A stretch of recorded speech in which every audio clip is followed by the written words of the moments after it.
One of the issues that came to the forefront for this week's CoreGap report, basically on the issue of Bahrain's continuing repression of its nascent democracy movement, the larger rivalry between Iran and Saudi Arabia. In our minds, this is the rivalry of the Middle East, far more important than the show we're typically treated to in terms of Iran versus Israel. Which of course is an easier target for Iran to pursue in terms of its public relations with the world and throughout the Arab and Muslim worlds, when in truth it's always been about the Shia versus Sunni rivalry with the Saudis. Now the US and the Saudi Arabian bond obviously is frayed as of late. The Saudis feeling that the Obama administration basically abandoned Mubarak in Egypt. And if Hosni Mubarak and son Gamal actually go to trial there, we can expect even more tensions to flare up in that relationship. While the Saudis have clearly kind of put Saleh in Yemen off the chart, they've definitely drawn the line in terms of Bahrain. And there's clearly going to be no compromising on the part of the House of Saud on this one.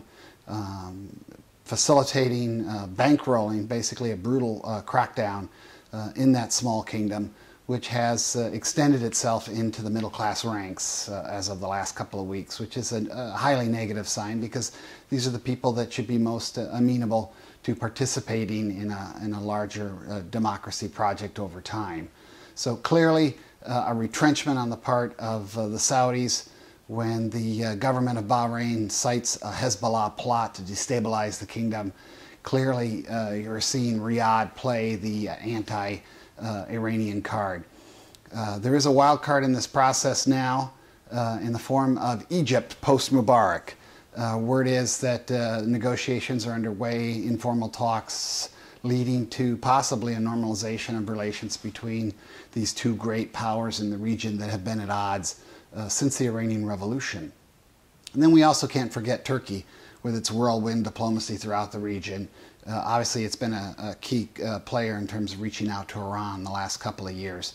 And as Syria becomes subject to instability, that's another place where you could see Turkey's influence. So a complex mosaic here in terms of the larger rivalry, lots of interested and interesting players involved, Egypt, Israel, Turkey, Syria to a certain extent.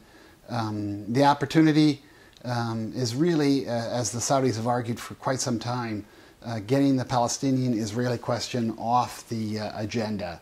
So centrality of Israel's role there, and also the centrality of Israel's role if Riyadh decides to go after the Iranians more directly and decides that now's the time to go after their nuclear facilities and send a stronger message than the one currently being conveyed in the Bahraini crackdown.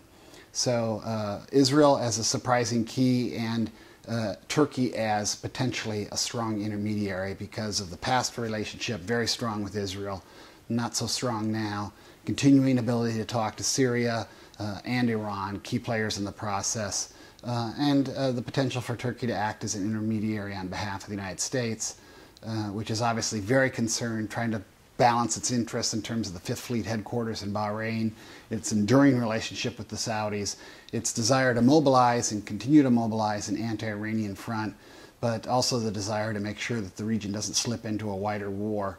And that's the real big long-term danger here between Iran and Saudi Arabia. We cannot foresee the Saudis being willing to allow Iran to be the only Muslim power in the region with nukes. So as we head into this nuclearization process, the whole rivalry here is going to be a key component as to how that unfolds.